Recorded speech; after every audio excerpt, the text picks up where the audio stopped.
Hi, Steve Clifford from Sheehy Toyota of Fredericksburg, Virginia. Visit us at sheehytoyotafredericksburg.com. Today, I'm going to do something that I've done before, but I'm going to try and do it better this time. And that is going to be a walkthrough of how to set up, use, and customize the multi-information display on the new Toyotas. And when I say multi-information display, a lot of people don't seem to understand what that is. What I'm talking about is your instrument cluster. This thing. This is a 3-panel display, and I see things on Facebook all the time where people clearly have not been explained what this is. And there's kind of a reason for that. It's complicated. It is not intuitive, and it takes some getting used to. Once you get the hang of it, though, it's cool.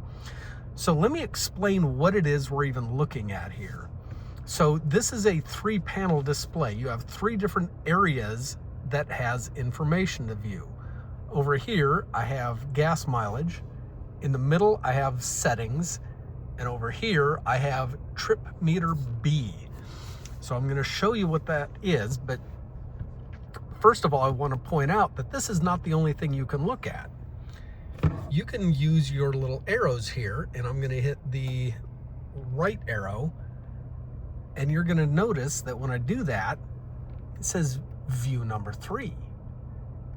Here's view number 1, number 2, and number 3. You have 3 different sets of information that you can be looking at. So over here, I have my audio information. If I were playing the radio, the song and station information would pop up there. I have the adaptive cruise control information. And over here, I have the trip timer. I've driven 0.9 miles in the last 8 minutes, and that's the information there. So that is the information under group 3.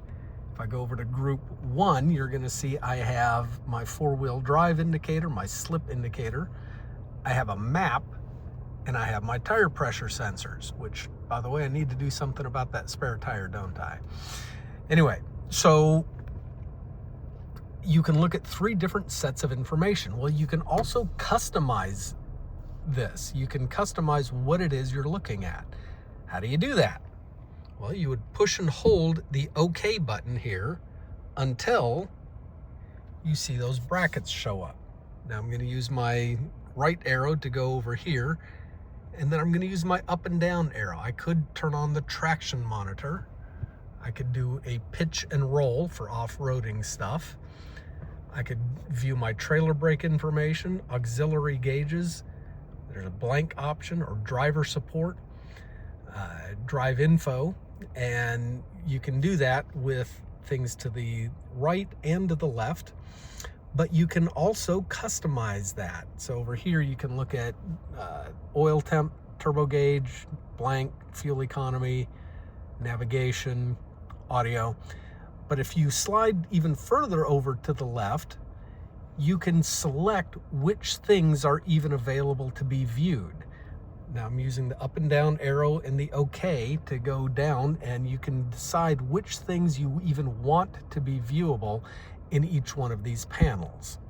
Now once you decide what all you want, you hit the little back arrow here and it gets you out of it.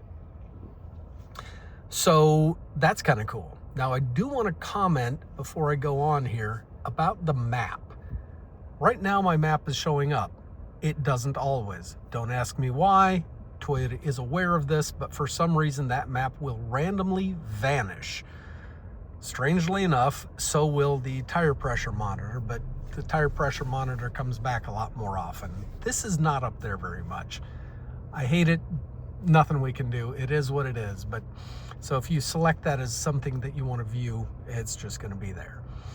Now, I did another video earlier where I talked about, I'm going to go back to view number 2 here, about this panel here.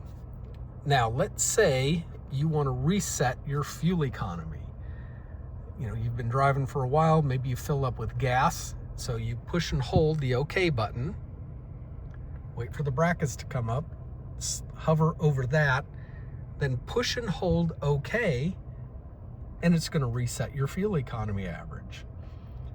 You can do the same thing on your trip meter. If you push and hold it, it'll reset your trip meter.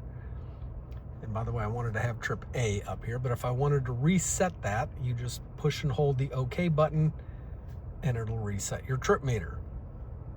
So that is how you reset things. And then you notice as if you leave it for long enough, those brackets go away and it's back to the clean dash.